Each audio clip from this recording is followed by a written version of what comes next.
యేసుని ప్రేమ ఛానల్ కి స్వాగతం.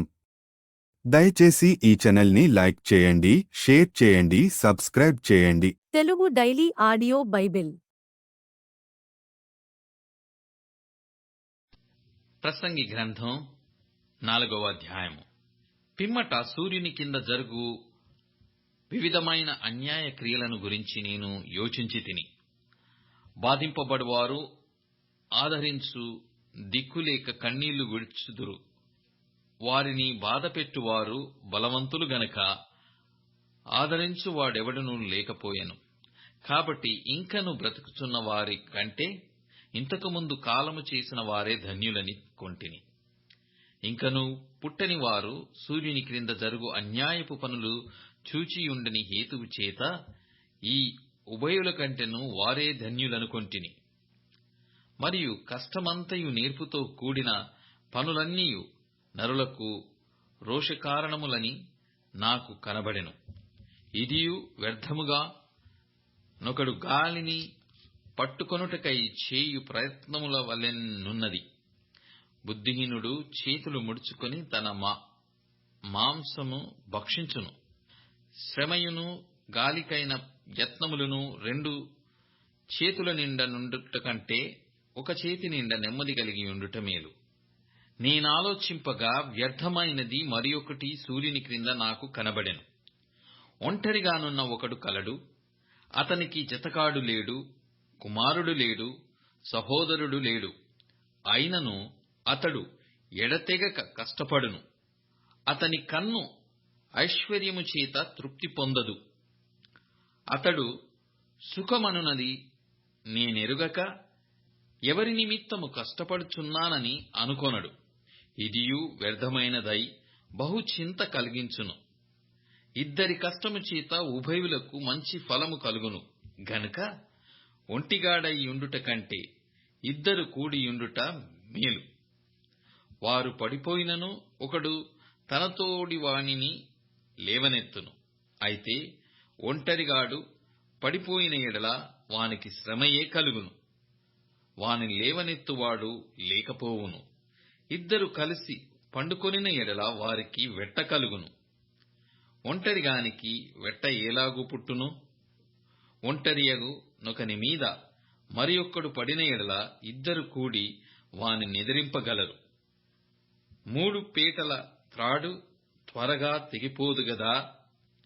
మూఢత్వము చేత బుద్ధి మాటలకిక చెవియొగ్గలేని ముసలి రాజు కంటే బీదవాడైన జ్ఞానవంతుడు చిన్నవాడే శ్రేష్ఠుడు. అట్టివాడు తన దేశమందు బీదవాడుగా పుట్టినను పట్టాభిషేకము నొందుటకు చెరసాలలో నుండి బయలువెల్లును. సూర్యుని క్రింద సంచరించు సజీవులందరూ గతించిన రాజునకు బదులుగా రాజైన ఆ చిన్నవాని పక్షమున నుందురని నేను తెలుసుకొంటిని.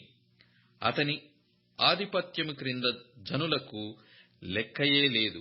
అయినను తరువాత రాబోవువారు వీనియందు ఇష్టపడరు. నిజముగా ఇదియు వ్యర్థమే. ఒకడు గాలికై ప్రయాసపడినట్టే. ప్రసంగి గ్రంథం 5వ అధ్యాయము. నీవు దేవుని మందిరమునకు పోవునప్పుడు నీ ప్రవర్తన జాగ్రత్తగా చూచుకొనుము. బుద్ధిహీనులు అర్పించునట్లుగా బలి అర్పించుట కంటే సమీపించి ఆలకించుట శ్రేష్టము. వారు తెలియకయే దుర్మార్గపు పనులు చేయుదురు. నీవు దేవుని సన్నిధిని ఆలోచనగా పలుకుటకు నీ హృదయమును త్వరపడనీయక నీ నోటిని కాచుకొమ్ము. దేవుడు ఆకాశమందున్నాడు, నీవు భూమి మీద ఉన్నావు. కావున నీ మాటలు కొద్దిగా ఉండవలెను. విస్తారమైన పనిపాటుల వలన స్వప్నము పుట్టును. పెక్కు మాటలు పలుకువాడు బుద్ధిహీనుడగును. నీవు దేవునికి మ్రొక్కుబడి చేసుకొనిన ఎడల దానిని చెల్లించుటకు ఆలస్యము చేయకుము. బుద్ధిహీనుల యందు ఆయనకిష్టము లేదు. నీవు మ్రొక్కుకొనిన దానిని చెల్లించుము. నీవు మ్రొక్కుకొని చెల్లింపకొండుట కంటే మ్రొక్కుకొనుకొనుటయే మేలు. నీ దేహమును శిక్షకు లోపర్చునంత పని నీ నోటి వలన జరగనీయకుము. అది పొరపాటు చేత జరగనని దూత ఎదుట చెప్పకుము. నీ మాటల వలన దేవునికి కోపము పుట్టించి నీవేళ నీ కష్టమును వ్యర్థపరచుకొనెదవు. అధికమైన స్వప్నములను మాటలను నిష్ప్రయోజనములు. నీ మట్టుకు నీవు దేవుని యందు భయభక్తులు కలిగియుండుము. ఒక రాజ్యమందు బీదలను బాధించుటయు ధర్మమును న్యాయమును బలాత్కారము చేత మీరుటయు నీకు కనబడిన ఎడల దానికి ఆశ్చర్యపడకుము. అధికారము నొందిన వారి మీద మరి ఎక్కువ అధికారము నొందిన వారున్నారు, మరియు మరి ఎక్కువైన అధికారము నొందినవాడు వారికి పైగానున్నాడు. ఏ దేశములో రాజు భూమి విషయమై శ్రద్ధ పుచ్చుకొనునో ఆ దేశమునకు సర్వ విషయముల యందు మేలు కలుగును. ద్రవ్యమునాపేక్షించువాడు ద్రవ్యము చేత తృప్తి నొందడు. ధన సమృద్ధినాపేక్షించువాడు దాని చేత తృప్తి నొందడు. ఇదియు వ్యర్థమే. ఆస్తి ఎక్కువైన ఎడల దాని భక్షించువారును ఎక్కువ అగుదురు. కన్నులారా చూచుటయే గాక ఆస్తిపరునికి తన ఆస్తి వలన ప్రయోజనమేమి? కష్టజీవులు కొద్దిగా తినినను ఎక్కువగా తినినను సుఖనిద్ర నొందుదురు. అయితే ఐశ్వర్యవంతులకు తమ ధనము సమృద్ధి చేత నిద్ర పట్టదు. సూర్యుని కింద మనస్సునకు ఆయాసకరమైనదొకటి జరుగుట నేను చూచితిని. అదేమనగా, ఆస్తి గలవాడు తన ఆస్తిని దాచిపెట్టుకొని తనకు నాశనము తెప్పించుకొనును. అయితే ఆ ఆస్తి దురదృష్టము వలన నశించిపోవును. అతడు పుత్రులు గలవాడైనను అతని చేతిలో ఏమీయూ లేకపోవును. వాడు ఏ ప్రకారముగా తల్లి గర్భం నుండి వచ్చెనో ఆ ప్రకారముగానే తాను వచ్చినట్లే దిగంబరిగానే మరల పోవును. తాను ప్రయాసపడి చేసుకొనిన దానిలో ఏదైనను చేత పట్టుకొని పోడు. అతడు వచ్చిన ప్రకారముగానే మరలా పోవును. గాలికి ప్రయాసపడి సంపాదించిన దాని వలన వానికి లాభమేమి? ఇదియు మనసునకు ఆయాసకరమైనదే. తన దినములన్నీ అతడు చీకటిలో భోజనము చేయును. అతనికి వ్యాకులమును రోగమును అసహ్యమును కలుగును. మరియు కోరదగినదిగాను చూడముచ్చటైనదిగాను నాకు కనబడినది ఏదనగా, దేవుడు తనకు నియమించిన ఆయుష్కాల దినములన్నీ ఒకడు అన్నపానములను పుచ్చుకొనుచు తన కష్టార్జితమంతటి వలన క్షేమముగా బ్రతుకుచుండుటయే. ఇదియే వానికి భాగ్యము. మరియు దేవుడు ఒకనికి ధనధాన్య సమృద్ధి ఇచ్చి దానియందు తన భాగము అనుభవించుటకును అన్నపానములు పుచ్చుకొనుటకును తన కష్టార్జితమందు సంతోషించుటకును వీలు కలుగజేసిన ఎడల అతనికి ఆ స్థితి దేవుని ఆశీర్వాదము వలన కలిగినదనుకొనవలెను. అట్టివానికి దేవుడు హృదయ ఆనందము దయచేసియున్నాడు గనుక అతడు తన ఆయుష్కాల దినములను జ్ఞాపకము చేసుకొనడు. ప్రసంగి గ్రంథం 6వ అధ్యాయము. సూర్యుని క్రింద దురవస్థ ఒకటి నాకు కనబడెను. అది మనుషులకు బహు విశేషముగా కలుగుచున్నది. ఏమనగా, దేవుడు ఒకనికి ధనధాన్య సమృద్ధిని ఘనతను అనుగ్రహించును. అతడేమి కోరినను అది అతనికి తక్కువ కాకుండును. అయినను దానిని అనుభవించుటకు దేవుడు వానికి శక్తిని అనుగ్రహింపడు. అన్యుడు దానిని అనుభవించును. ఇది వ్యర్థముగాను గొప్ప దురవస్థగాను కనబడుచున్నది. ఒకడు 100 మంది పిల్లలను కని దీర్ఘాయుష్మంతుడై చిరకాలము జీవించున్నను అతడు సుఖానుభవము నెరగకయు తగిన రీతిని సమాధి చేయబడకయు నుండిన ఎడల వాని గతి కంటే పడిపోయిన పిండము యొక్క గతి మేలని నేననుకొనుచున్నాను. ఇది లేమిడితో వచ్చి చీకటిలోనికి పోవును. దాని పేరు చీకటి చేత కమ్మబడెను. అది సూర్యుని చూచినది కాదు. ఏ సంగతియు దానికి తెలియదు. అతని గతి కంటే దాని గతి నెమ్మదిగలది.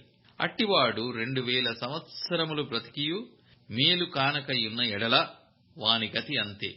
అందరును ఒక స్థలమునకే వెళ్ళుదురు గదా. మనుషుల ప్రయాసమంతయు వారి నోటికే గదా. అయినను వారి మనస్సు సంతుష్టి నొందదు. బుద్ధిహీనుల కంటే జ్ఞానుల విశేషమేమి? సజీవుల ఎదుట బ్రతకనిచ్చిన బీదవారికి కలిగిన విశేషమేమి? మనస్సు అడియాశలు కలిగి తిరుగులాడుచున్న ఎదుట నున్న దానిని అనుభవించుట మేలు. ఇదియు వ్యర్థమే, గాలికై ప్రయాసపడినట్టే.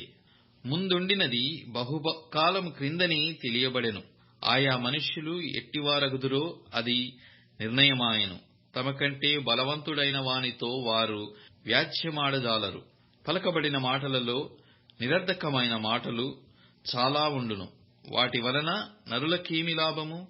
నీడవలె తమ దినములన్నీయు వ్యర్థముగా గడుపుకొను మనుష్యుల బ్రతుకునందు ఏది వారికి క్షేమకరమైనదో ఎవరికి తెలియను?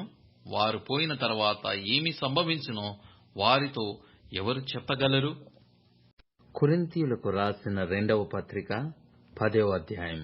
మీ ఎదుట నున్నప్పుడు మీలో అణుకోగలవాడనైనట్టియు, ఎదుట లేనప్పుడు మీ ఎడల ధైర్యము గలవాడనైనట్టియు పౌలను నేను యేసుక్రీస్తు యొక్క సాత్వికమును మృదుత్వమును బట్టి మిమ్మును వేడుకొనుచున్నాను. శరీర ప్రకారము నడుచుకొను వారమని మమ్మును గూర్చి కొందరనుకొనుచున్నారు కారా? అట్టివారి ఎడల నేను తెగించి కాఠిన్యము చూపవలెనని తలంచుకొనుచున్నాను గాని, నేను వచ్చినప్పుడు అట్లు కాఠిన్యమును చూపకుండునట్లు చేయుడని నేను మిమ్మును బతిమాలుకొనుచున్నాను.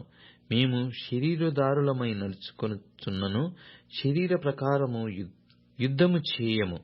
మా యుద్ధోపకరణములు శరీర సంబంధమైనవి కావు గాని దేవుని ఎదుట దుర్గములను పడద్రోయ జాలినంత బలము గలవై యున్నవి. మేము వితర్కములను దేవుని గూర్చిన జ్ఞానమును అడ్డగించు ప్రతి ఆటంకమును పడద్రోసి ప్రతి ఆలోచనను క్రీస్తుకు లోబడినట్లు చెరపట్టి, మీరు సంపూర్ణ విధేయతను కనపర్చినప్పుడు సమస్తమైన అవిధేయతకు ప్రతిదండన చేయ సిద్ధపడి యున్నాము. సంగతులను పైపైననే మీరు చూచుచున్నారు. ఎవడైనను తాను క్రీస్తువాడనని నమ్ముకొనిన ఎడల అతడేలాగు క్రీస్తువాడో అలాగే మేమును క్రీస్తువారమని తన మనస్సులో తాను తిరిగి ఆలోచించుకొనవలెను. పడద్రోయుటకు కాక మిమ్మును కట్టుటకే ప్రభువు మాకు అనుగ్రహించిన అధికారమును గూర్చి నేనొకవేళ కొంచెము అధికముగా అతిశయపడినను నేను సిగ్గుపరచబడను. నేను వ్రాయు పత్రికల వలన మిమ్మును భయపెట్టవలనని యున్నట్టు కనబడకుండా ఈ మాట చెప్పుచున్నాను. అతని పత్రికలు ఘనమైనవియు బలీయమైనవియు అయ్యున్నవి కాని అతడు శరీర రూపమునకు బలహీనుడు. అతని ప్రసంగము కొరగానిదని ఒకడు అనును. మీ మెదుట లేనప్పుడు పత్రికల ద్వారా మాటల యందెట్టి వారమై యున్నామో, ఎదుట ఉన్నప్పుడు క్రియయందు అట్టివారమై యుందుమని అట్లనువాడు తలంచుకొనవలెను. తమ్మును తామే మెచ్చుకొను కొందరితో జతపరచబడుటకైనను వారితో సరిచూచుకొనుటకైనను మేము తెగింపజాలము గాని, వారు తమలోనే ఒకరిని బట్టి ఒకరు ఎన్నిక చేసుకొని ఒకరితోనొకరు సరిచూచుకొనుచున్నందున గ్రహింపులేక యున్నారు. మేమైతే మీరకు మించి అతిశయపడము గాని మీరున్న స్థలము వరకును రావలెనని దేవుడు మాకు కొలిచి ఇచ్చిన మేరకు లోబడియుండి అతిశయించుచున్నాము. మేము క్రీస్తు సువార్త ప్రకటించుచు మీ వరకును వచ్చియుంటిమి గనుక మీ యొద్దకు రానివారమైనట్టు మేము మా మేర దాటి వెళ్ళుచున్న వారము కాము. మేము మేరకు మించి ఇతరుల ప్రయాస ఫలములలో భాగస్థులమనుకొని అతిశయపడము. మీ విశ్వాసము అభివృద్ధి నొందిన కొలది మాకనుగ్రహింపబడిన మేరలకు లోపలనే సువార్త మరి విశేషముగా వ్యాపింపజేయుచు మీ ఆవలి ప్రదేశములలో కూడా సువార్త ప్రకటించబడినట్లుగా మేము మీ మూలముగా ఘనపరచబడుదుమని నిరీక్షించుచున్నామే గాని మరి ఒకని మేరలో చేరి సిద్ధమయ్యున్నవి మావి అయినట్టు అతిశయింపగోరము. అతిశయించువాడు ప్రభువునందే అతిశయింపవలెను. ప్రభువు మెచ్చుకొనువాడే యోగ్యుడు గాని తన్ను తానే మెచ్చుకొనువాడు యోగ్యుడు కాడు. దయచేసి ఈ ఛానల్ని లైక్ చేయండి, షేర్ చేయండి, సబ్స్క్రైబ్ చేయండి.